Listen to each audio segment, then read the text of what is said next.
Everything I've got about football, to football, and the dedication and what I put into the game. Yes, right. You only get out the game what you put into it, Shelley. Mm-hmm. And I put everything into it I could, and still do, for the people and for the people that I was playing for and the people that I was manager for. I didn't cheat them out of anything.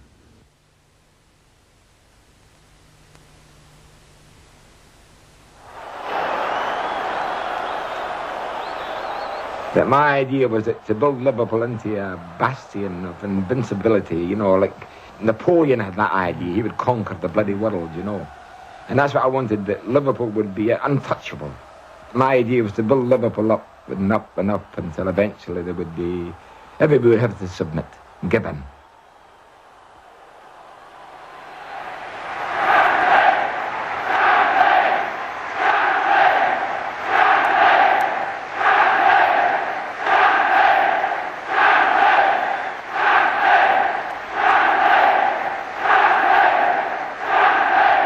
Anfield, a monument to a legend. When Bill Shankly vowed to take on the world at football, this was the battlefield he chose. These were the terraces on which he recruited his Red Army. Together they won famous victories in the name of Liverpool. Together they created football heroes. St John. It's Hunt on the board. It's Shankly getting his leg, and it's Liverpool on the attack, and Thompson has got a good chance here. Oh, he hit the bar. Tommy Smith to Highway. And he's over Hurst's tackle. Man in the middle, and he scored! What a goal! Steve Highway! Toshak, Lawler. Yes! Callaghan now. Cormac going in, the chance now of Osman, that's it! For Hughes. Yes!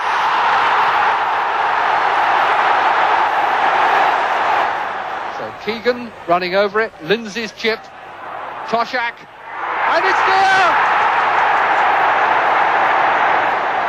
Toshak did that well. Cormac.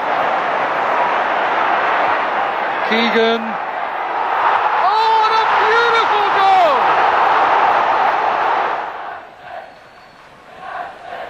Lloyd's header, and he's got it! Keegan comes in, number one! Bill Shankly built two great teams of champions in his 15 years at Liverpool. He was himself a people's champion. His legacy to the club went far beyond his contributions to Liverpool's trophy collection.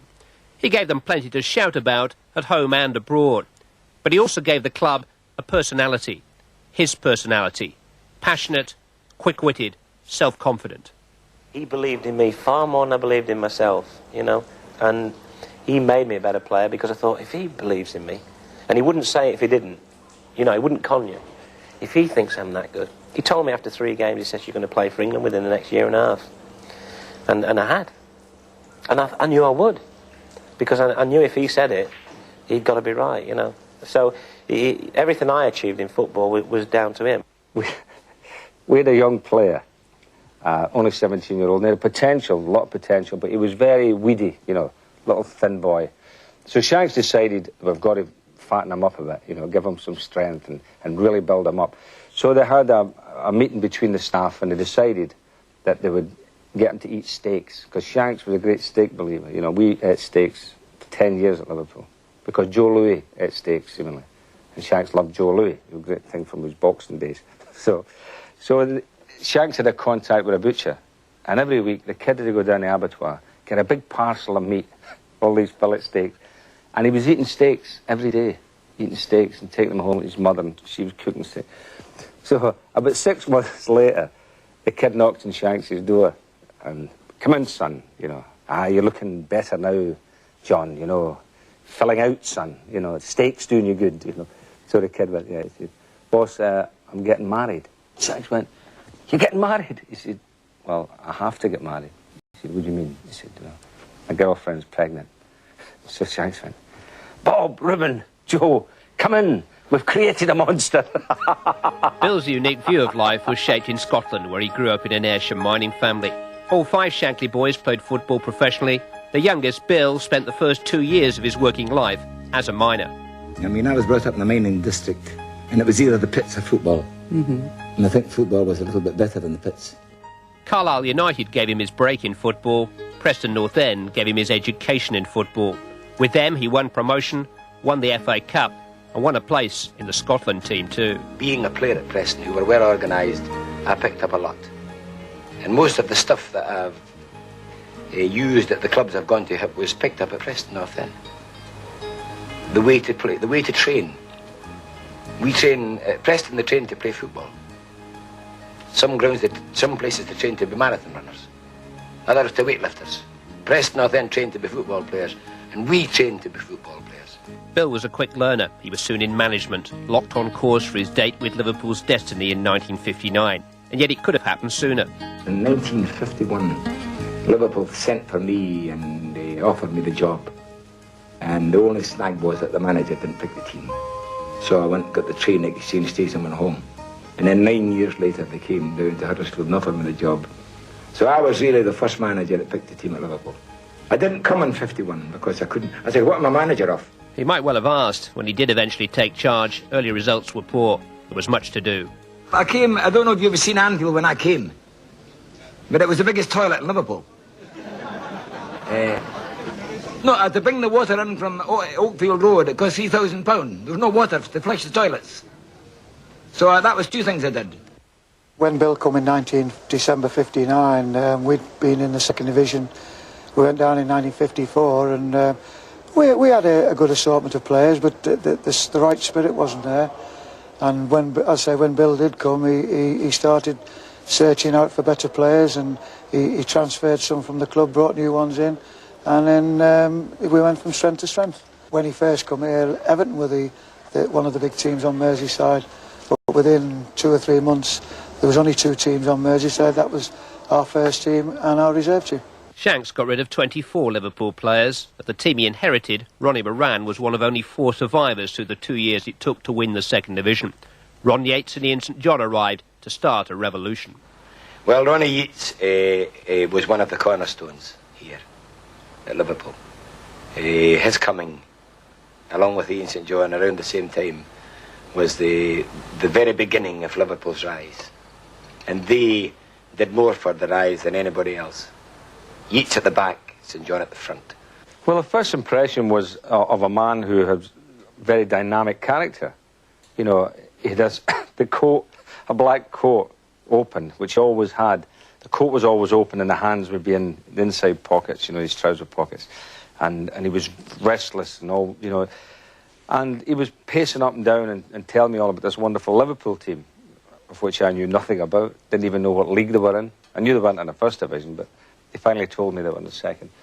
And, you know, he just made you feel important because he was saying, you know, you come with me, son, you know, you come to Liverpool and I'll, you know, be great for you. And he really convinced me to do that. There was always a story about your signing, you know, and I'd been put on the list at Dundee United for transfer because I asked for a £2 rise, actually, and they put me on the list.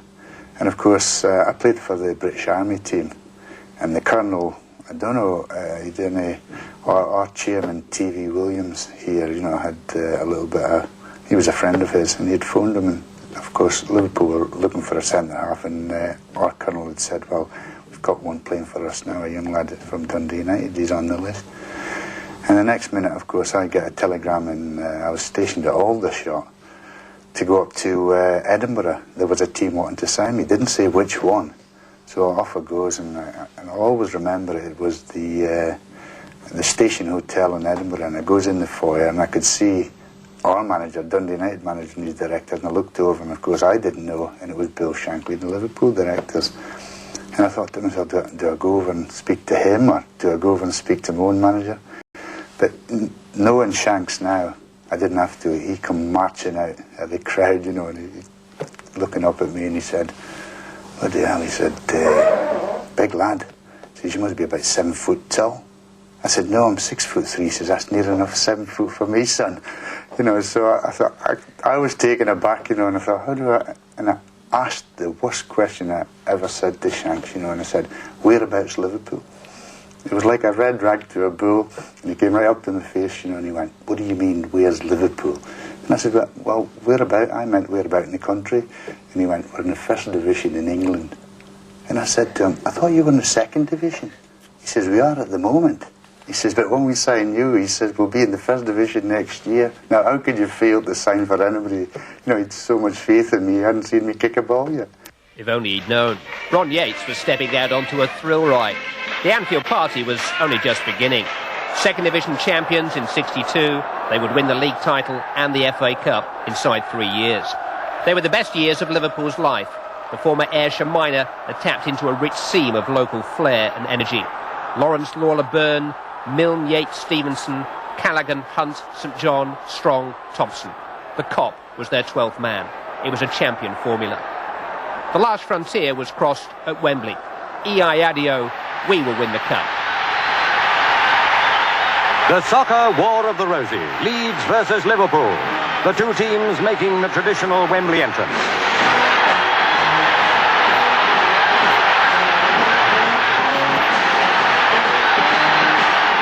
Leeds were on the left, immaculate in white. Pipped for the league championship on goal average, the Yorkshire Stars were out to win the greatest of all English sporting trophies, the FA Cup. And so were Liverpool. In control was referee Bill Clements, one of the best in the game. Liverpool kicked off.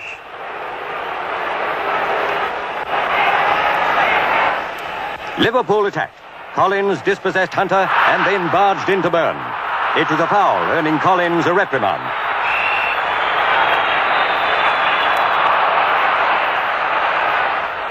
It wasn't known at the time, but Byrne's collarbone was injured. For Liverpool, it was a free kick. And here in slow motion, we see how Leeds got out of danger. When Leeds took up the running, right back, Paul Reaney was prominent. And it could have been dangerous to Liverpool if goalkeeper Lawrence hadn't been on the alert. So they had to play extra time after all. 22 very tired players on a heavy pitch. And now it was all Liverpool. First blood of the match went to Roger Hunt.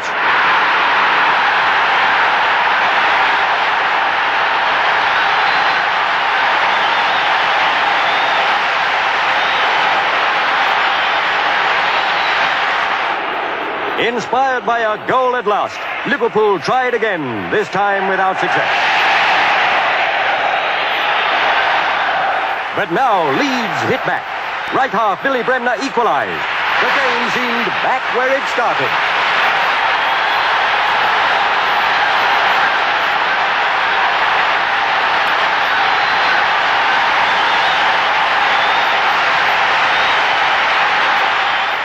The second period of extra time, and how everybody at Wembley hoped and prayed for a goal.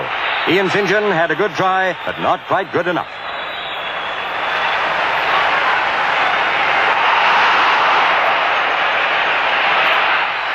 Liverpool were lasting better than their opponents. St John made no mistake this time.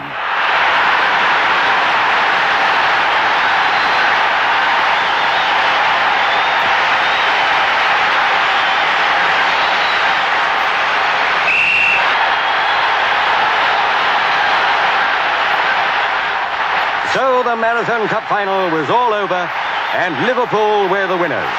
And what a happy man was Ron Yates, leading his team up to the royal box. This is the triumph every footballer dreams of. That was Ronnie Yates picking up the cup for the first time ever that Liverpool had won after 73 years. 73 years. And that's the hardest cup in the world to win. It's a one-off job. Never mind the European Cup. That's virtually new. Winning the FA Cup's the hardest cup. It took 73 years for it, and I thought it was a terrible disgrace that would suffer the taunts of people saying you haven't won the cup yet. Now that was the greatest moment of my life, winning the cup. Not for me, but for the people in Liverpool. And now the cup was theirs to take home and make the Mersey beat as it's never done before. The Shankly signings had paid off. When a player like Peter Thompson put his name on the Anfield register, He was signing a guarantee of success. The cup-winning team cost less than £150,000. They won the championship again the following year. They were Bill's pride and joy. He believed in them completely. There was no arguing with him. His team had come up with everything he'd promised. We've always got to have a cup at Liverpool. That's the whole essence. No cup, the place doesn't look too good. I think that the team in the mid-60s is its best. We had 12 players. Jeff Strong was the 12th one who was in and out. I think they were the best team that's been in this country since the war. I don't think so. I'm certain of it. Not because it was Liverpool. But they were unbeatable. By divine sense of timing, Bill Shankly had given the city of Liverpool an unbeatable football team for an unbeatable era. Britain's #1 port was #1 in everything else. The Beatles were the tip of a volcano of talent erupting by the River Mersey. The backstreet ball players of Liverpool were under the spell of a kindred spirit. I'm Scottish, and Scottish people have got, humour and spirit and all, and I think the people are similar in Liverpool. They're spirited, they've got life and they've got humour, and I'm the same as them. They were made for each other. They're that kind of people. They're arrogant, they're cocky, they're proud, everything, and that's what I wanted the team to be. When you walk through a storm, hold your head up high. Out there in the terraces, they had people who wanted football, and who would die to see them playing, and not to cheat them. That frightens some players. I said, I don't want you to cheat. This is because if you do, I'll put you in front of the crowd. Since I come here to Liverpool and to Anfield, I've drummed it into our players time and again that they are privileged to play for you.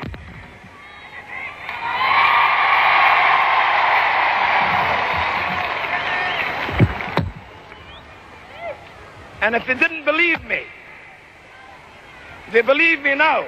Star players like Ian St John were early converts to the Anfield faith. Supporters, they mean everything to me. When I come out on the field on a Saturday, I'm prepared to die for these people.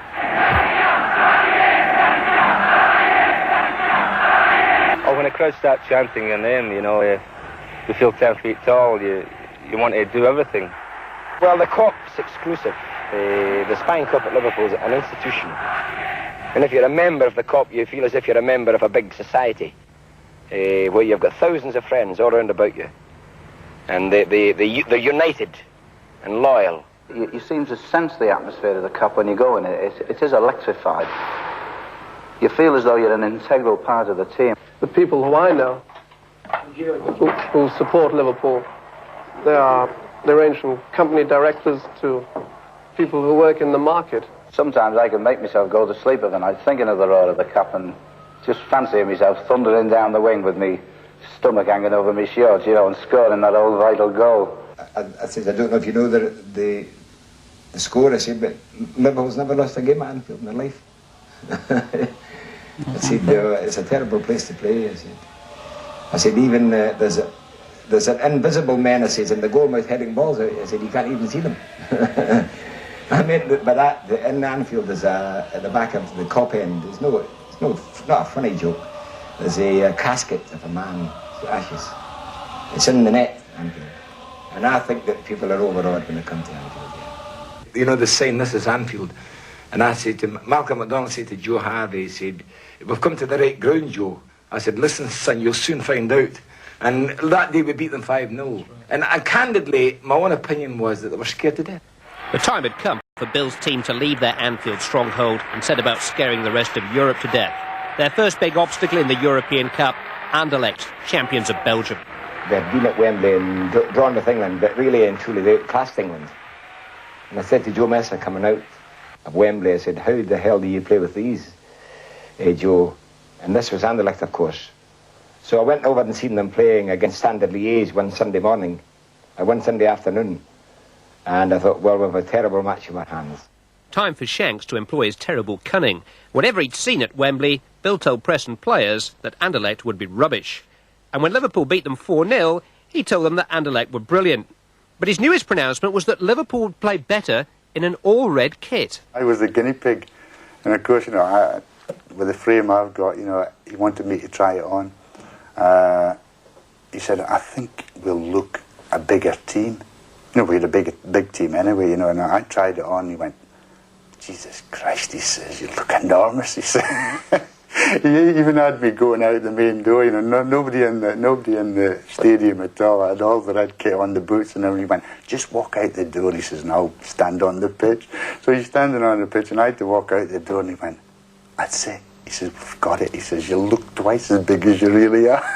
Red was Liverpool's lucky colour. They won their quarter-final with Cologne on the toss of a red disc. Terrible moment because it came down. It was leaning over to the red. He picked it up and tossed it again. However, it came down and it was red again, so we'd won. Because the number 3, he was crying like a baby, so I gave him a hanky. Semi-finalists at the first attempt, Inter Milan were next in Anfield. I think that's the greatest night that's ever been. Because the cup come out, they'd never won before. And there we met technically the soundest team in possibly the world. And we beat them 3-1 and had a goal disallowed. It might have been 4-1. But whatever the score, it might not have been enough. Liverpool were still European novices. Inter were not. The second game, it was a war. You know. I've never seen such hostility. Smoke bombs, they were kind of purple and they were, it was an awful feeling. And of course the decisions on the pitch were queer. First goal was an indirect free kick which Corser chipped into the net and he gave goal for it. Tommy Lawrence was going to bounce the ball and as he bounced it, the fella kicked it into the net.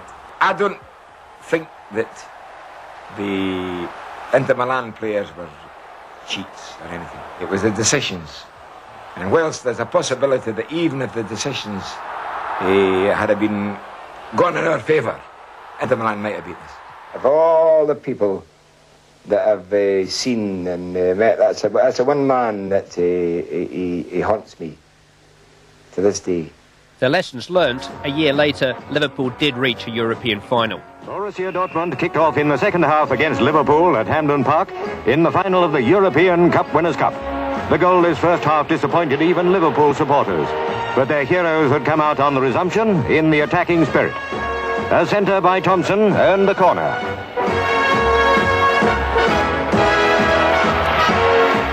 No joy for the Merseysiders this time. Now came a breakaway by the Germans. Their centre-forward, Siegfried Helt, shot, and Lawrence was beaten.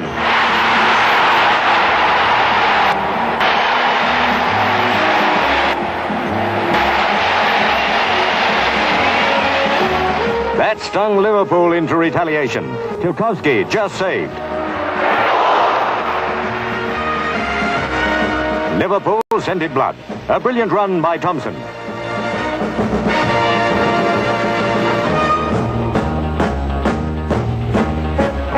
Thompson centred to Roger Hunt. Goal!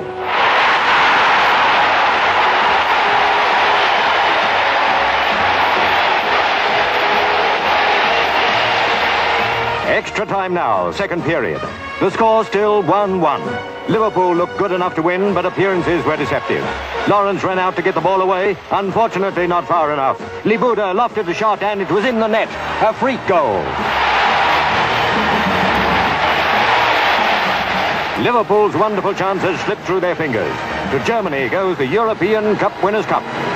Liverpool's first ascent to the European summit had been a letdown, but they were getting an education that would stand them in good stead. Back in the Champions Cup, the next lesson came from Ajax in foggy Amsterdam. And there's a goal. They scored. 2.5 minutes.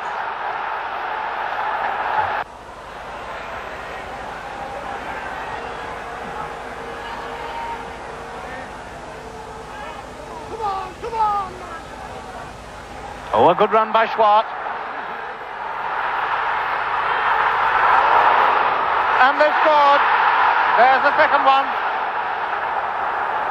Well, after 16 minutes, Ajax 2, Liverpool 0, and absolute pandemonium rages throughout this tremendous stadium. South tries again.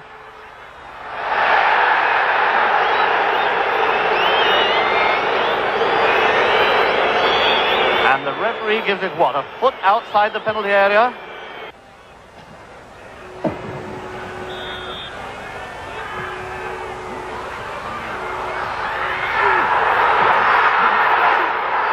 it's another one! Oh my goodness me! That makes it 3 for Ajax. Oh dear, dear, dear, dear, dear. That covering once again, and Nuninga gets his second goal to make it 3-0 for Ajax with 7 minutes left for play. This is an absolute disaster for Liverpool.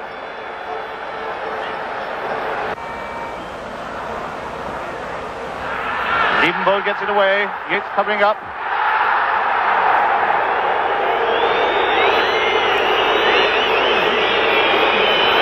And another free kick for Ajax after the tackle by Yates. Little Muller, the tiny midfield man, quietly getting through a lot of work, going to take this one. It was very foggy, and there was a well-known referee in Holland. It was the leading referee, a World Cup man, and he was in charge of all refereeing. And you could only see about 40 yards to start with, and then less after that. But he said that to the referee, in Holland, if you can see to the halfway line, you play. And the referee said that, I'm not sure what his nationality was, I think it was Italian. You've got to see the whole length of the field before they play. But this referee was a well-known man in the refereeing associations. So he said play, and of course went to play. And you couldn't see the game at all, Clive. I was on the pitch. The referee never saw me. We were down 2-0, you see. And Jeff Strong and Willie's teams are trying to retrieve the game, and there's another game to take place at Anfield. So I went onto the field to tell them. And the referee never even saw me. And the press were reporting the match in full detail, and I couldn't see the game sitting in the touchline. And this is true, oh yeah. But Ajax were promising to be a great team. And Cruyff, or how they pronounce it, I don't know, Cruyff was a great player. He was 18-year-old then. And possibly Cruyff, it's debatable if the Rebel was a better player than Cruyff. Now we're into injury time. Strong just failing to get up to that one.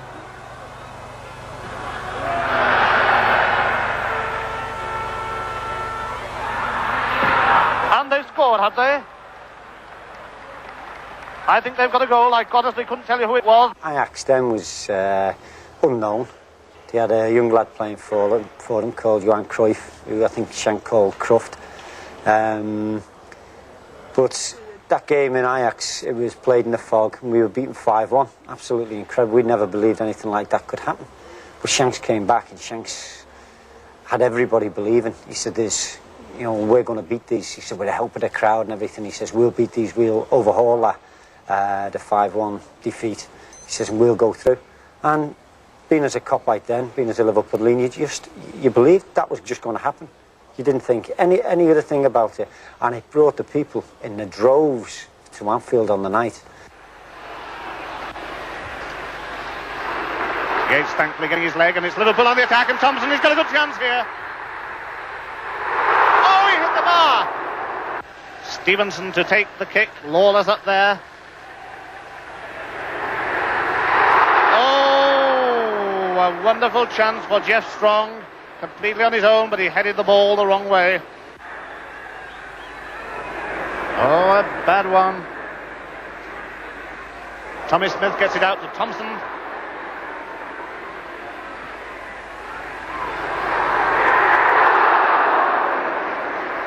Bad luck from Strong, a nice header just under the bar, but Ball's able to push it over.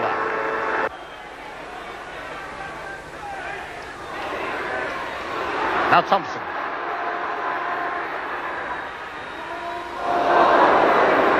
That ball, this has been one of Liverpool's failings tonight, putting the ball too square and too often back. This time it's given a break to Ajax. And that's it. Ajax are 1 up.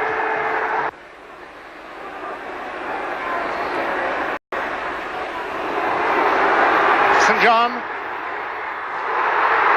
It's Hunt on the scored.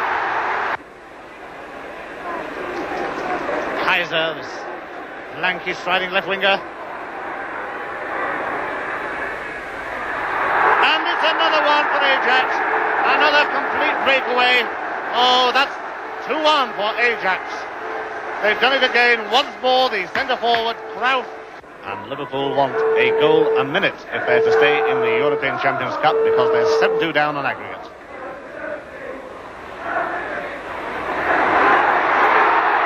And there's one of them, surely. Yes, Hunter's got it. Only 4 down, so that makes it 2-2. Shankly's Sixes team would never conquer Europe, but graduates of the old school, like Tommy Smith and Chris Lorna, would. A new team built on sound local foundations and revolving round the evergreen Ian Callaghan. Callaghan, a real player, a man. He's been there since I went to Liverpool, and I've never had to say anything to him at all. Do this, do that. You don't do this, you don't do that. I never had to say a wrong word to the boy. All I've had to do was to simmer him down in training and stop him from killing himself during the week. And shoo him out. To curb him. But to say anything to him, you didn't do this, or you did that wrong. A model player, a model man. A fantastic man to have in your books. Callaghan will attempt to put it into execution, and very nearly succeeded. Keegan does! Callaghan's clever little chip across, Keegan's jumped, and that's number 3. Oh, well, Callaghan's been a bit... This is the answer to the fact that some of the other boys who are out may ask why they're out. I say to them, well, Ian Callaghan's not out. Why? Because a consistent performer who's played well every match. That's why he isn't out. And he would need to play an awful lot of matches before he was out. Bad matches, I mean. Callaghan! He thought he'd found it. Hughes to Callaghan, who lets go! Callaghan was the one player to survive the entire Shankly era. But partway through, in 1970, the great man was planning major changes. The time had come to enlist new men. Bill Shankly was the greatest man that I ever met. I mean, he was a superb fella, and you followed him blindly, whatever he said. Now, not everything he said was always correct, but you followed him blindly because he believed in everything he said. And my recollections of signing, it was February 27th, 1967. You'd never forget anything when Shanks is concerned. And he came up to Blackpool to sign me. And apparently he'd been trying to sign me for about 9 months. And he eventually got me for £65,000, which at the time was quite a big fee. And he pulled me into the dressing room at Blackpool. And he got me on one side, you know, and I was overawed, a little bit frightened of the man. And he said, son, he says, do you want to sign for a football club? You know, and I actually thought I was at a football club at the time. And I said, well, I would love to sign for you, Mr. Shankly. Ah, he said, bloody good thinking, son, bloody good thinking. I mean, I remember Emlyn Hughes. I saw him playing his first game for Blackpool, incidentally. It was at Blackburn, at the end of the season, and it was his first outing at left back, and Sunday season he was about 18. And I said, good God. So I tried to sign him after the match. That was after he'd played one game. I offered him a fee for him, and it took me 2 years before I got him. Hughes.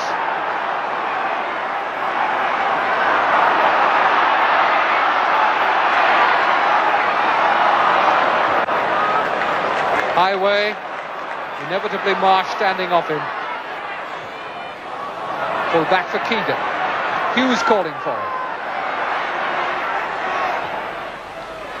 Callaghan! The revival plan was taking shape. 1970, enter Ray Clements. Ray Clements, who's the best goalkeeper in the world. There isn't any doubt about that. Summerby. Again, one of those well-flighted crosses. What a superb save by Clements from Lee. The fact decides during the week he'd break your legs if you didn't get out of his very road. Ray had everything. He's quick, he doesn't want to be beaten. He's just a great goalkeeper.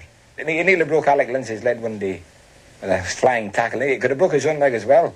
I said, I'm not taking you out for the sake of Alec Lindsay or anybody else. I'm taking you out for your own sake. You might break your own legs. But he toned down a bit. But that wasn't bad. I mean, that was good. I'm looking for players that will fight when there's nothing at stake. So that's what we're talking about, natural enthusiasm. He's a naturally strong boy, and he got no flesh on him at all, no fat. And he was keen, and he's left-footed, of course, but not left-handed. Only when he was playing, it was like the Incredible Hulk. You know, he changed. When he was playing, he was a killer, but off the field, he's a very, very likeable fella. Bell, and they've caught those back four square this time. Lee. Good save again by Clements. What a goalkeeper this man is. At £18,000, maybe the greatest Shankly signing of all. Next, Bill broke the club record when he invested over £100,000 in a tower of a forward called Toshak. It was to be the start of a beautiful relationship. Keegan letting a run on for Toshak. It's in, and it's allowed. To Highway. That's a good ball for Keegan's head. And Toshak! What a beauty! The supply line for the new firing squad was to be provided by the most qualified of wingers, university graduate Steve Highway. Yeats now to Highway, and the buzz begins again. Highway using his stride. Lovely little chip, and it's in! Hughes surging forward to look for Highway, nodded in nicely there towards Toshak. Highway again. Challenged by Simpson. Fair acceleration, Highway's got to the far side! Oh, and how did that one go in? Highway doesn't know it's there, but he's found it now.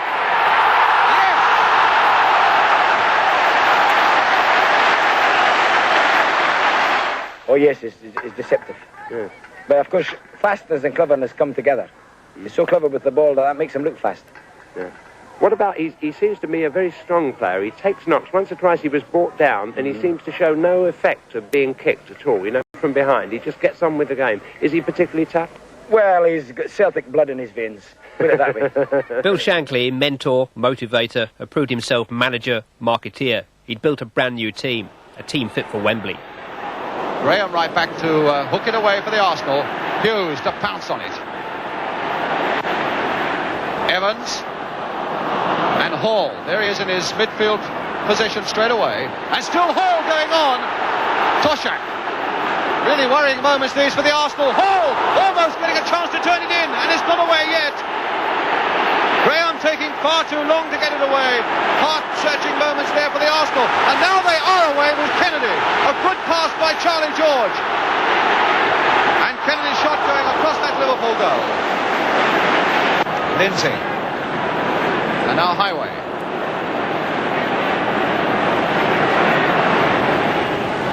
Oh, and my goodness, Toshak was on the far side there. McNabb behind him. And Toshak just couldn't get a foot to it. Oh, it could have been very dangerous indeed for the Arsenal. And McClintock winning that one well in the air. George Graham, a nice little touch off there for Charlie George. And he let that one go! He really does strike those balls beautifully. And there's Callaghan playing it off for Lindsay, left-footed. Oh, high save now. Can Lawler turn it back? Good work by Wilson. But it's Radford to take it. To summon up an effort for a long one. George Graham will try and flick it on. My goodness, he almost got it there. And flicked away finally. With the skipper doing a skipper's job, the number 4, Tommy Smith. And now the corner. Almost there again by Graham, and Liverpool in terrible trouble until Larry Lloyd finally gets it away from Graham's header. And now Thompson to Hughes, pounding away. Highway over on the far side, covered by McClintock. Highway versus McClintock, and Highway turning it back, and Wilson there, off the foot of Bob McNabb. Lloyd winning it again. Hughes to Thompson, and away on the left is Highway. Still Highway, dangerous indeed! Oh, goal! Oh, that's the goal! Steve Highway for Liverpool! So Steve Highway, unknown at the start of this season, has put Liverpool ahead in the cup final. A deep and a curling one, and Clements lost it for a moment and got it bravely at the second goal.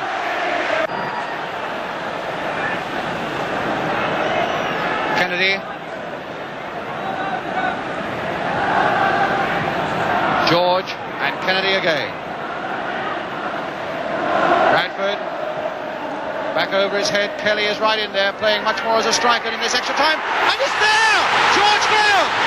It's George Graham who got the touch and makes it 1-1. Graham.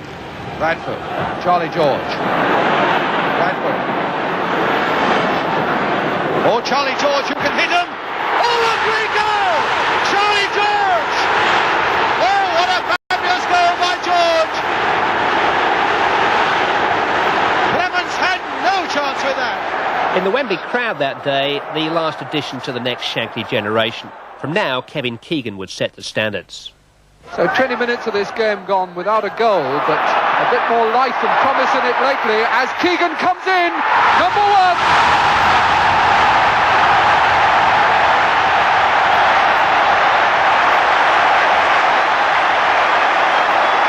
Kevin Keegan made that look a lot easier than it was.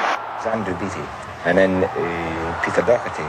They'd been watching this on behalf of another club for 9 months because he lived in Nottingham and Scunthorpe's quite close. And this club was ramming him down his throat, but they didn't sign him. So when he came to me, I didn't hesitate at all. And when I heard that Preston had made their offer, we had to go on. How much? £35,000. Preston, I think, we heard they'd offered 25, I couldn't tell you. But they'd made an offer. He'd done the initial training. Tuesday before it, we played a practice match. Played in the big team. Because an offer was a havoc. And that was the end of it. So on the Thursday I said to him, "Would you like to play in the team?" "Oh," I said, "oh yeah." I said, "Okay, you play." And he opened up against Nottingham Forest. He won the game, he scored a goal, made a goal. It was a bit of a fluke the one he scored, but he scored it nevertheless. And that was something, he never was out of the team until he's reached this stage he's reached now. And then sweeping past McDowell, brilliantly there. A superb goal! A superb goal for Liverpool. Well, it's always difficult to go into the third and fourth divisions and pick players with any degree of certainty that they're going to be first division players. But in Keegan we saw a man who had the one thing that we wanted, apart from his ability, his natural enthusiasm. And this is the thing that's missing from everybody, natural enthusiasm. Half the world's short of natural enthusiasm. But Kevin Keegan isn't. And that, plus his ability, of course, makes him a player. Callaghan. Smith. Keegan going in. Nothing wrong with that one. Keegan, signed for just £35,000, was to be the finishing article in the next Shankly title outfit. The collection went on show in season 72-73. Time to settle on it. Well cut out though by Cormac, who's dropped back well. Kevin Keegan on the right. Toshak goes over to the middle. Highway racing into the middle too. Keegan. And here's Emlyn Hughes picking up the loose one. Oh, and Hughes has got it! And an Emlyn Hughes special, which Parks looked as if he had covered. The rebound off the post, and Liverpool go into the lead. Highway under pressure. It's got Hughes just square of him. Hughes is Lloyd here. Lawler, the right back, is free. Kevin Keegan asking for one over the far side. This is Cormac though. Up against Kingdom first, past him easily. Munro getting it half away. Emlyn Hughes can't quite get the bounce, but almost a brilliant recovery. Now Bailey with a man free on his right. Tremendous space here now for Richards. Oh, and a brilliant shot, and beautiful beautifully covered by goalkeeper Clements.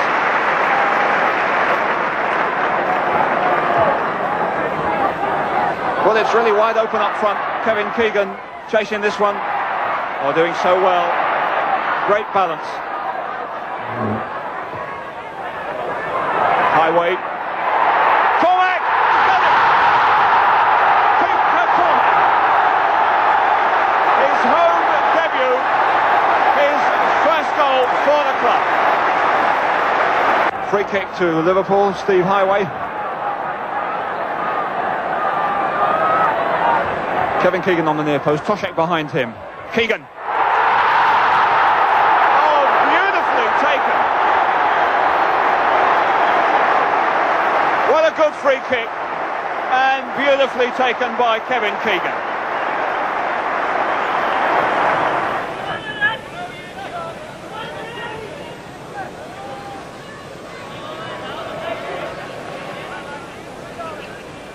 Smith. Back header by Bursma. Keegan. Lindsay. Plenty of men forward for Liverpool. 5 of them in the box. Hughes now coming out to take some space for himself. Crowd getting impatient, but everybody's marked tight. Liverpool may play square to try and pull somebody out. Callahan's found a space, and it's a great shot! Smith to Lawler. Bursma.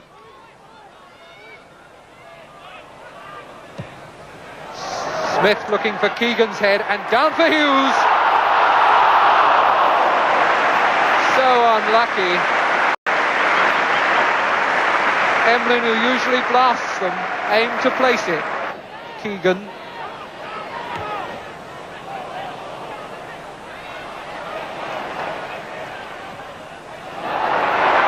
Hughes was there, but he couldn't really control it. Lawler.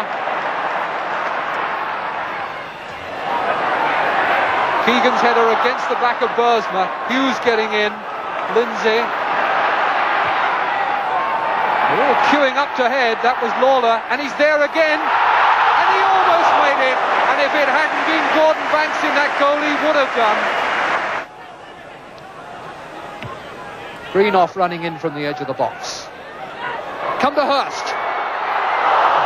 Greenoff.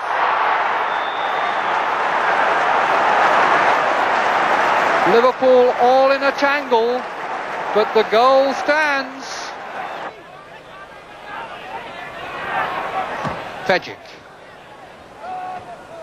Lawler's header, intercepted by Skeels. Hughes for Bursma. He's over Smith's tackle and gets the ball out to Highway. 2 men waiting for this cross. Cormac! How did Bursma put it over?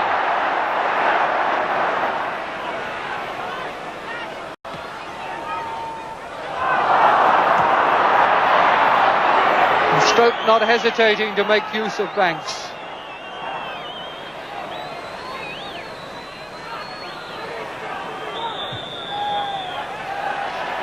That may well have been outside the box. Banks has been using the full extent of his area, and that time he overdid it.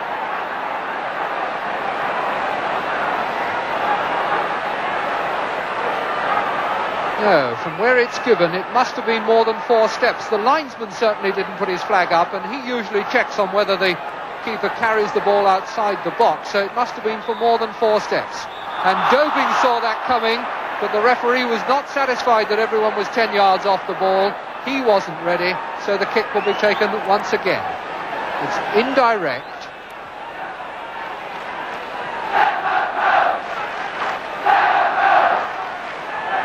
For Hughes. Yes!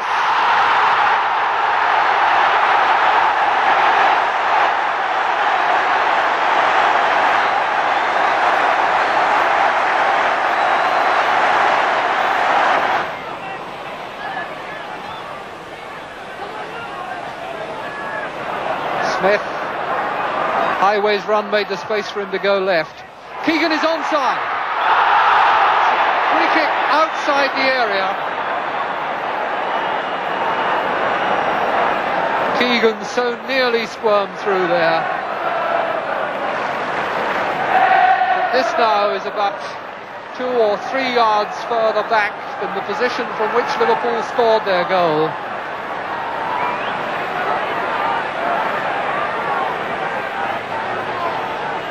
The same men here, and it's for Smith this time, and it was nearly deflected. Bosma, and he's missed again.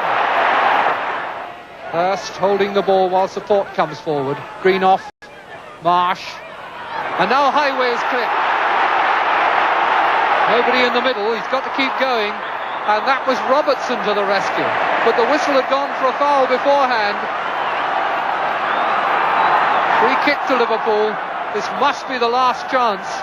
40 seconds of injury time already played. Hughes to Callaghan, who lets go.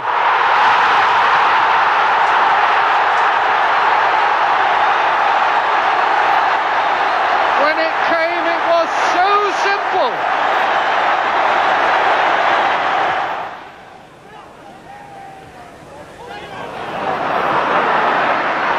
Misdirected headers from both sides, and here's Keegan as Webb misses his kick, gives it to Toshak, and Toshak puts it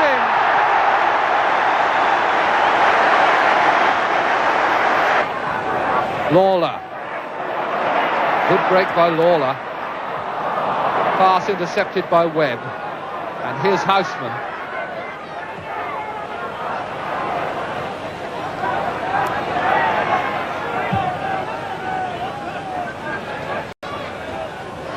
Keegan lucky to get that rebound off Webb. Toshak. Keegan! Well, that repays the compliment.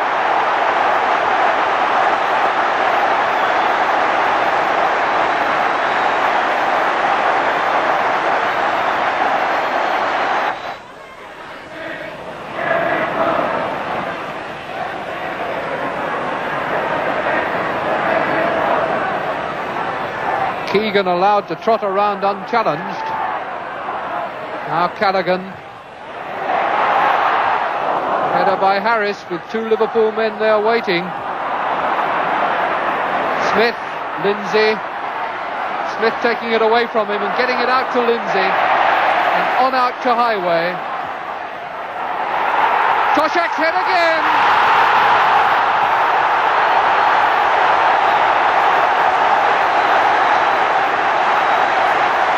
They're really beginning to play with them now.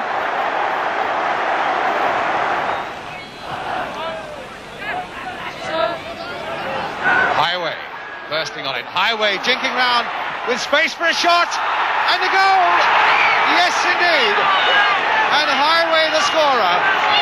And now it's Lawler. Keegan letting it run, but Cormac didn't read it. But he might still be in there with a chance, and it goes off Knowles in the end, giving Liverpool the corner with just under 5 minutes to go to half-time.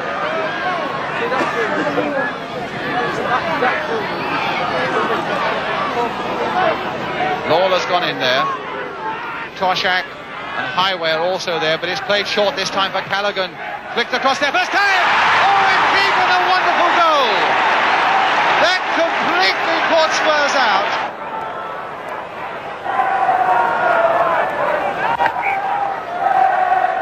Callaghan. Keegan coming round, and Toshak's head. Goalkeeper didn't know which one to watch. Lloyd. Toshak did that well. Cormac. Keegan. Oh, what a beautiful goal! What a goal!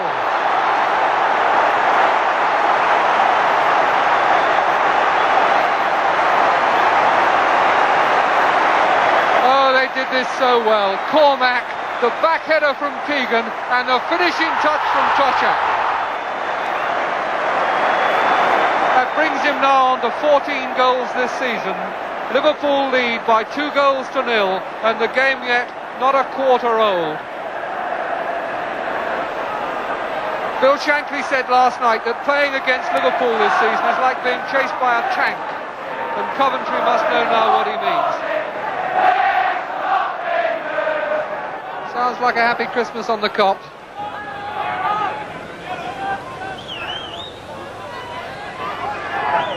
Keegan.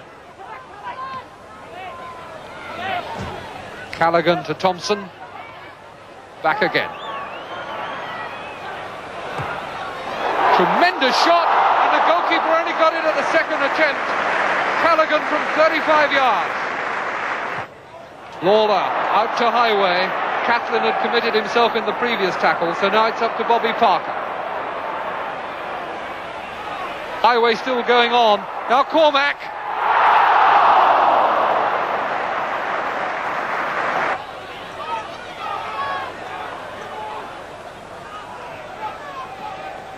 Keegan. Cheeky back heel again.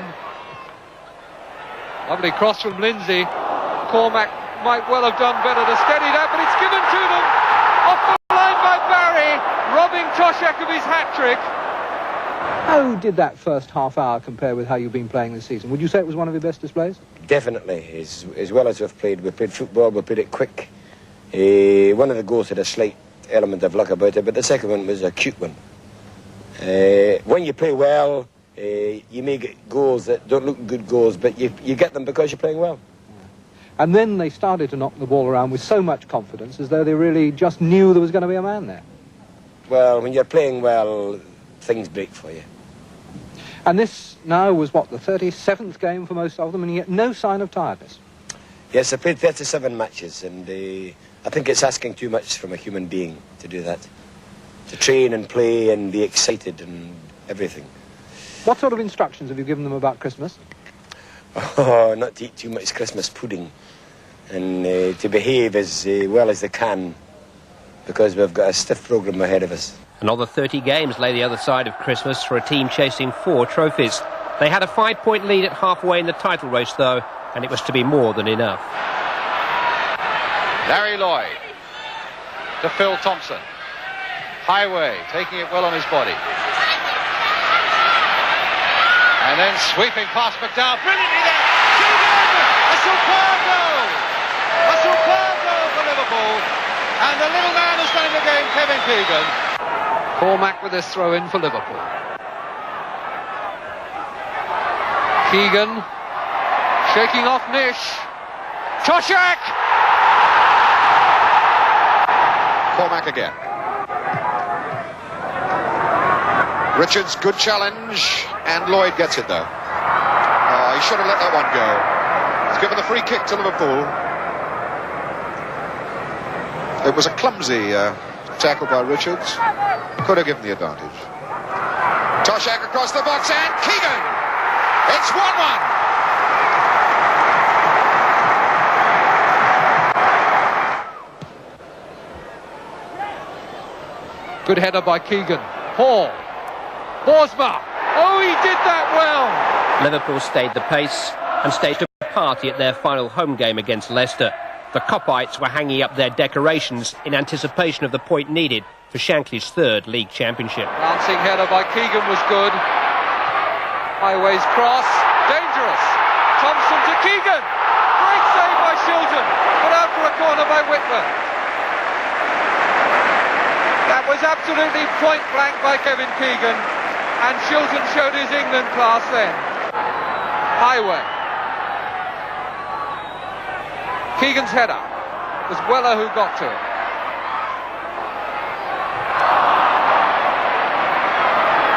Keegan again. Sending men the wrong way all over the place here. Lloyd, deflected, and again Shilton gets his body in the way.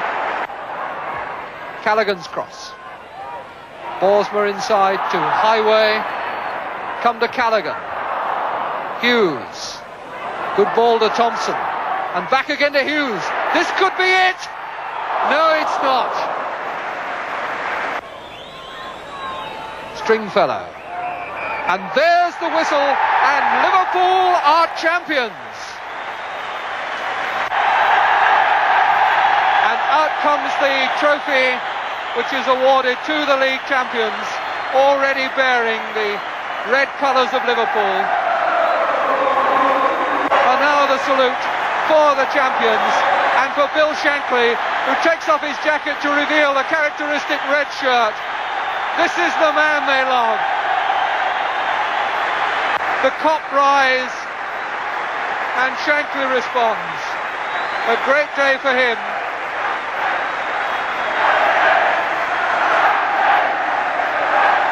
And a great, great day for them. And here go the champions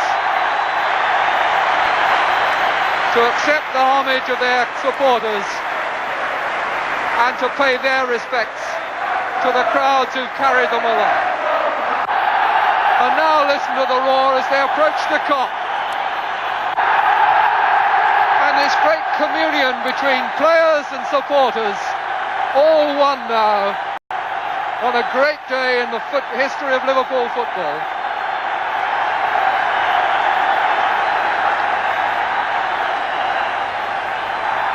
That's where the heart of Liverpool football beats.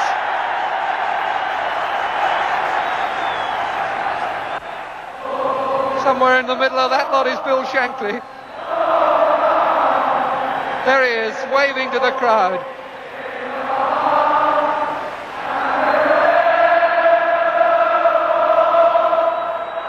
It's difficult to say who admires who most there.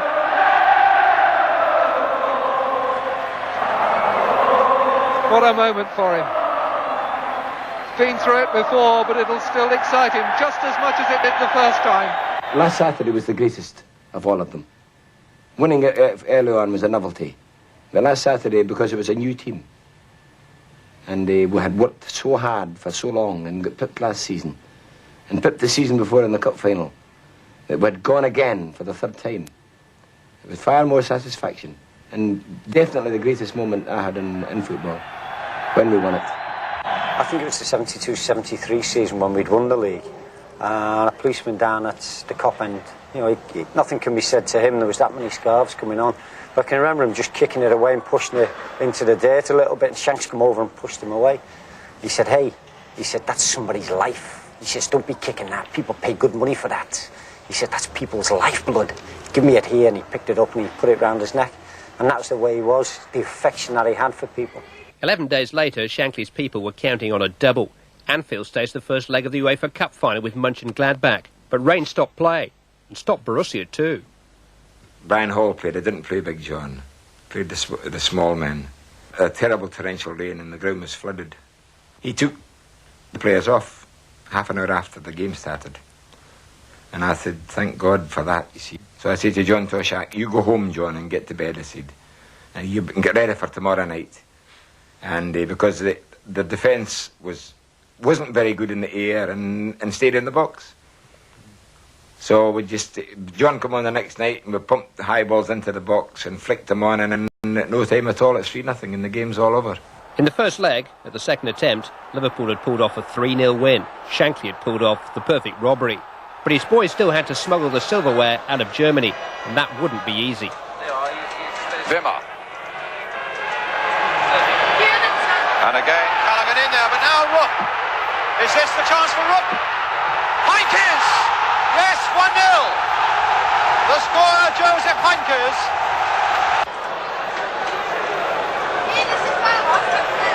Kulik to Vogt. Played again towards Rupp. Now, can he get past Lloyd? Well, he's got past Lloyd and Smith. Heinkes. Oh, another goal!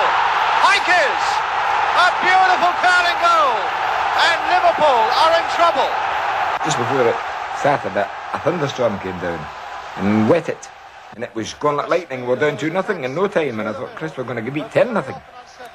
That Wimmer and Dana and Netzer and this little centre forward were ripping us apart. But they're in themselves out. And just before half-time, you could see the steam had gone out of them. And whilst we were tired, because we'd played more games than them, they were more tired. And at the end of the day, I said at half-time, I said, we might even get a draw in this match. And the score finished 2-0, which we'd won the total aggregate because of 3-2. And I would say that the UEFA Cup, it could be as difficult to win as the European Cup, because the teams that are in it are the teams that are promising to be great teams, It was great because we'd beaten a team which had 5 players in it that I thought were great players. Very good players. And when we come back home in the plane, we arrived about 1 o'clock in the morning, and the airport was full of people. That was the greatest thing of all. You know, that was something really worthwhile. I mean, that was worth all the hard work and worry that had been gone into it. To see these people in the Speak Aerodrome at 1 or 2 o'clock in the morning, thousands of them. Yeah, it was really brilliant. Yeah. Back home, it was business as usual, and as usual, the team to beat were Leeds United, the creation of Bill's great rival, Don Revie. Well, I think the matches with Leeds United really were the highlights. They were always difficult, intense, and you know, always amazingly clean. Callahan.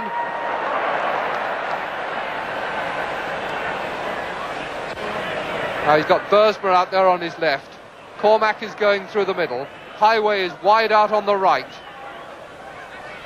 Bursma has lost it to Madeley, and it's gone on to Jones, and now Bates. Clark is going through into the middle, so is Jones. Bremner on the overlap. Bates tries one. It was a very good shot from Bates, and an equally good save by Clements. Lorimer given instructions by Giles. Good header by Clark, and Jones has got it with the overhead.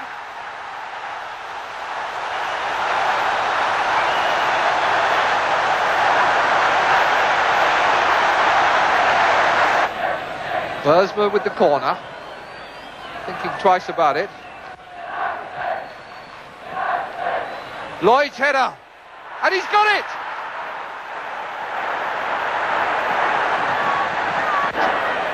Highway to Keegan. Lindsay. Chase for Charlton, and he slipped as Bursma comes in, and Bursma must keep going. He could score here. He's got it! Hughes. Flicked on by Keegan. Hughes again, and Liverpool beginning to exert some pressure. Callaghan. Nodded in by Toshak. Lawler is there. Gray will clear for Leeds.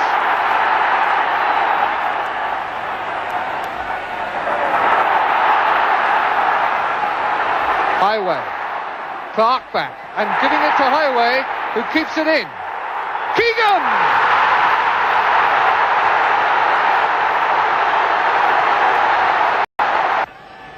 Eddie Gray to take the second Leeds corner.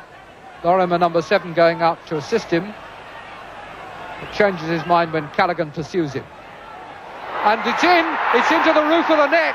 Clements came for the punch, and it looks as though it's Mick Jones who is receiving the congratulations from his teammates.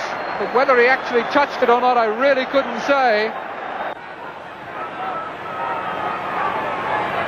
Bates on to Gray. And he's over Lawler's tackle, and he's got room to steady himself for the centre. Clark coming to meet it, stepping over it for Lorimer, and Lloyd's tackle, but Lorimer goes on and scores! Well, Liverpool didn't do that very well. Lorimer not wanting the free kick to be taken quickly after he committed the foul. Callaghan through, Lawler, and here's Toshak! During Shankly's 15-year Anfield reign, Liverpool won 7 trophies and Leeds won 7. It was a rare old rivalry. Nearer home, local rivalry took on an almost religious fervour. Harry Catterick's Everton just had to be beaten. Tommy Smith really wriggling to get himself out of trouble there. And Whittle! Yes, he's got it!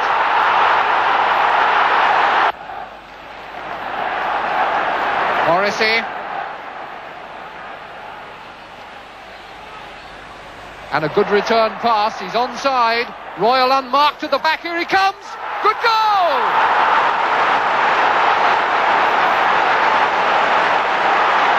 And Tommy Smith to Highway. And he's over Hurst's tackle. Man in the middle. And he scored! What a goal! Steve Highway! He used to take the throw. And Highway's off again. And a useful cross. Josiah!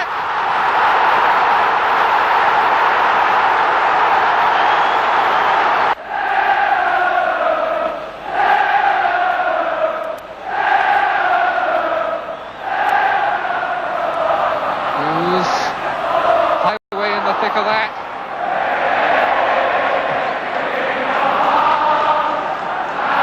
Steve Highway, when you think that this time last year he was playing amateur football. This is Lindsay. And here's Lawler coming round. Goal! Victory over Everton, the greatest bounty of all. But amidst the commotion of the great Anfield occasions, Bill was preparing a lasting present for Liverpool fans. Bob Paisley, his wily apprentice, had learnt his trade well. A whole dynasty, a house of Shankly, was waiting in line. Like Paisley, Joe Fagan was acquiring Shankly wisdom. I'll tell you who makes players. Do you not know? The mothers and fathers. Not coaches. It's not coaches that make players. It's the mothers and fathers. I try and explain to people now that all the time Shanks was in, he never practiced a corner, free kick, anything. He just didn't practice anything. He played five-a-side, got fit and played five-a-side. Never practiced a free kick, penalty, anything, any corners, any set pieces, they never practiced. And nobody believes me. And yet there was a careful method in each moment of Shankly madness. Everything had its purpose. My fourth game for Liverpool, or fifth game, was against West Ham United at Anfield. I'd scored in my debut after 30 minutes, bobbled one in off my shin. I'd got another couple of goals, and suddenly people were talking about me, and I think he felt that maybe I was feeling a bit of pressure of that. And we're playing West Ham, and it's Bobby Moore, it's Jeff Hurst, it's Martin Peters, it's the World Cup winning team, tremendous respect. And he used to wait at the door, or just down the passage, and he always watched the other team come in, always. It was a ritual. And he'd say, hello boys, how are you, and all that, but he was watching every move, looking for the ones who were limping, and he came into me and he sat down, he said, hey son, he said, I've just seen that Bobby Moore, what a wreck. He said, he's got big bags under his eyes, he's limping, he's got dandruff, and he's been out to a nightclub again, son. Because just before that, they had this incident at the Blackpool at the nightclub, the whole West Ham team. And suddenly, from maybe feeling a bit of pressure, I was playing against this old geezer who's got dandruff, who'd been out all night and was limping. And of course, went out and played, and we beat them 4-1. They played fantastic. Bobby Moore was brilliant. And I happened to get a goal against him, but he probably that day was one of the best performances I've ever seen of anyone I played against. So he came in, he said to me, hey son, he said, he's some player, that Bobby Moore, isn't he? He said, you'll never play against anyone better than him. He's probably the greatest motivator ever there was. My own personal one, I was about 18, I'd only just come into the team. Played about 6 games, and Shanks left me out here for a game against Arsenal. The lads ended up getting beat 2-0. I think Alan Ball and John Radford scored the goals, beaten here at Anfield. So Monday morning I come and running around and said, have you been to see Shanks? And I said, oh no, frightened. He says, go and see him. He said, he'll think more of you if you go and see the man. So I went off, knocked on his door, and he come in, son. I was terrified. I sit down. He says, what do you want? And I said, well, boss, I'd like to ask why I wasn't playing Saturday. He said, Jesus Christ, son. He said, you're asking me why you weren't playing. He said, you should be in here on your bended knees thanking me for not playing you. He said, that team out there, he said, are rubbish, they're useless. He said, they're finished. He said, you have got a great chance in life. He said, you're going to be some player. You're going to play for Liverpool regular, captain the club, captain your country. He said, you son are going to go a long way in the game. He said, you should be thanking me, nothing else. That is all I said. And I thought, oh God, I walked down to that room, and I felt 10 foot tall. The only problem was I didn't play the following week.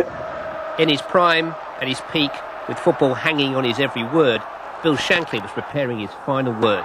The 1974 Cup final was his farewell performance. Keegan up ahead of him, and there's Howard's header.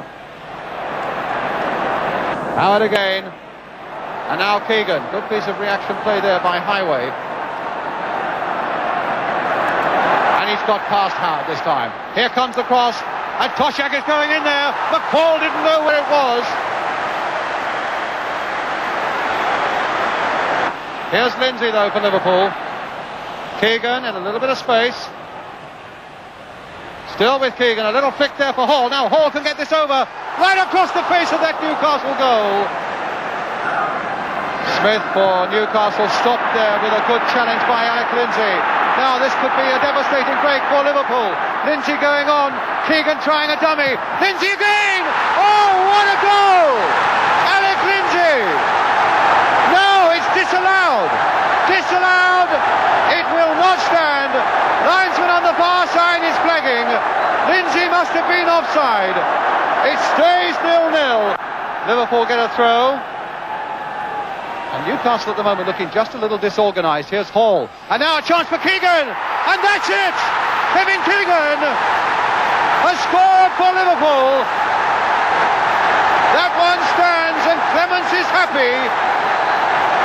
McCall just got his hand to it, but he couldn't stop it. And that is the breakthrough. Kevin Keegan, top scorer. Now just a quarter of an hour to go. Liverpool 1, the scorer Kevin Keegan. Newcastle 0. A back header there by Toshak now for Highway. Number 2, Steve Highway. That's the one, I think. Shankly being hugged by the others on the bench. Highway being mobbed. McCall has to pick it out of the net for the second time. And there's Toshak lurking away on the right. It looks pretty safe for Liverpool now. Confidence is really oozing out of them now. Spraying it around. Nice, simple passes, but always accurate. So comforting to know you got a couple of goals in the bank with just a couple of minutes left. Kevin Keegan trying his tricks, and there's the floating cross again.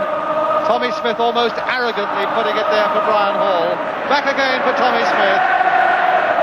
Turned inside for Highway. Playing it again for Smith. What a good move. Oh, and yes, it's there by Keegan. His second goal. And what a move that led to it.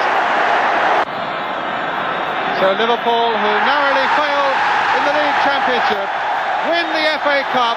Kevin Keegan, 2 of the goals. The other one from Steve Highway. A great day for Merseyside. And what a smile. The smile, the clenched fist of victory. He looks so pleased.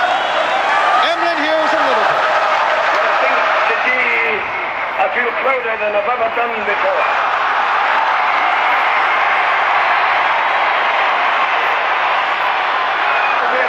For you,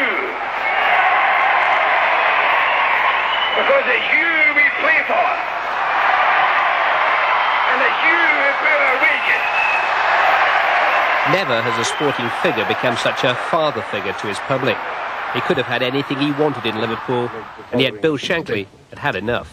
It is with great regret that I, as chairman of Liverpool Football Club, have to inform you that Mr. Shankly has intimated that he wishes to retire from active participation in league football, and the board has, with extreme reluctance, accepted his decision. I would like at this stage to place on record the board's great appreciation of Mr. Shankly's magnificent achievements over the period of his managership. Meanwhile, Mr. Shankly has agreed to give every assistance to the club for as long as necessary. How do you feel about the news today? What's news? That Shankly's retired. Oh, yeah. What? How do you feel about it? Yeah. Kidding you, no? He's not. I'm not kidding you. Shankly has actually retired today. He wants a rest. He's leaving.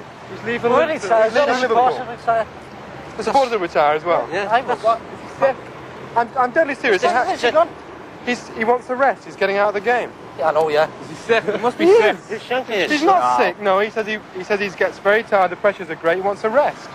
Well, this is not on the paper. No paper. No, it was announced at 12 o'clock. On the wireless? On the wireless at 12 o'clock. I've just been at a press conference where he announces he was finishing. It's true. I swear it's the truth. Honestly, I'm not joking with you, really. What's happening, son? When did he retire? Today, he retired. He's finished today. Terrible, then. Don't know what I'm going to do. Bill Shankly's retired. Is he? He's finished. It's a bit of a shock to me. How do you feel? Terrible. You having me on, aren't you? No, I'm not having you. I've just been to Anfield, honest. Who said? He said, he just announced it at lunchtime today, and the board were with him. Bill Shankly? Bill Shankly is retired.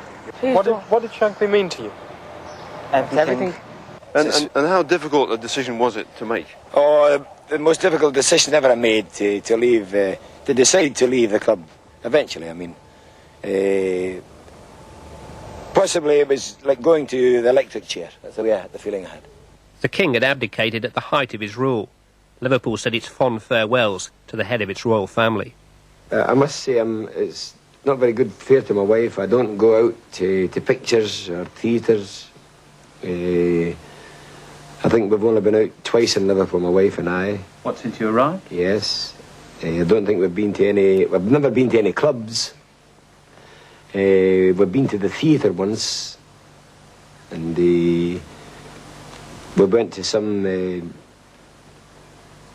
garden fete during the summer.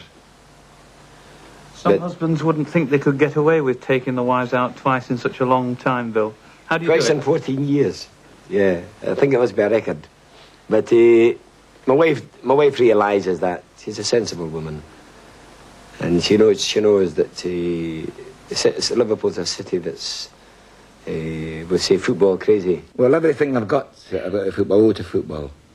And the dedication and what I put into the game. Yes. You only get out the game what you put into it, Shelley. Mm-hmm.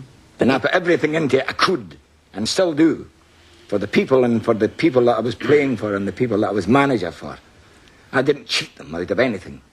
So I put all my heart and soul to the extent that my family suffered. Do you regret that at all? Oh, yeah, I regret it very much, yeah. Somebody said the football's a matter of life and death to you. I said, listen, it's more important than that. If there wasn't football at Liverpool, he would go to Everton. Wasn't at Everton, he'd go to Manchester. Wasn't at Manchester, he'd go to Newcastle. There was nothing on at all, he'd go to Park and watch two kids kick a ball around. If there was no games on, he'd organise one. It was one of them fellas. National acclaim followed Bill Shankly, OBE, into his new life. There were countless invitations to keep him from retirement. But the very idea of him turning his back on the game he loved and still played was unthinkable. Tired, jealous when you get in the coffin. And they put the lid down, your name's on the top. I hope it's a long time before they start thinking about It's the that. stupidest word I've ever heard in all my life. There you are. Nobody can retire. I mean, what's happened in Russia? Chow's died. 78. The man who took his place is 71. And the Chinese only start when they're 70. And the people, when they get a certain age here, oh, they should retire. What a word. Eh? Oh. Stricken from the record, retirement. Objective. Haven't retired, no. Retired from Anfield, yeah. From football and from life, no. On the 29th of September 1981, he finally retired from life. I think I was the best manager in the game and I should have won more. Yeah. Well, why didn't you go on? I didn't do anything in devious ways. I mean, I would fight you and I would break my wife's leg if I played against her. But I wouldn't cheat her. Fear was a word he didn't know. Respect, yes, but not fear. Didn't exist in his vocabulary. If you can't make decisions at this game, you can't make decisions in life, you're a bloody menace. You're better to go and be an MP then. If I could sum him up, I would call him Mr. Liverpool and leave it at that. Because, you know, I don't think you can change the name of the club at this stage when it came to Shankly United. Oh, yes. I dreamt of everything that was great. And there was only one aim, that was to bring the European Cup and all the cups to Liverpool. What he did in the early days, which was winning trophies, is continuing today. Few things have changed in the way of players and everything, but the basics are still there. From what he laid down, the foundations, is everything to do with this football club. We're professionals, and we're simplicity. I won't come onto the television and speak or write about anything and say words this length that only half the people listening understand. In our language, there's words that are similarity. They can, you know, they're spelt differently, but they mean the same thing. And there's words that mean the same thing, but the big men use these words, knowing full well that maybe 10% of the viewers will only understand what it means. Well, we don't. We speak the language that everybody understands. Instead of me saying somebody was avaricious, I would say he was bloody greedy.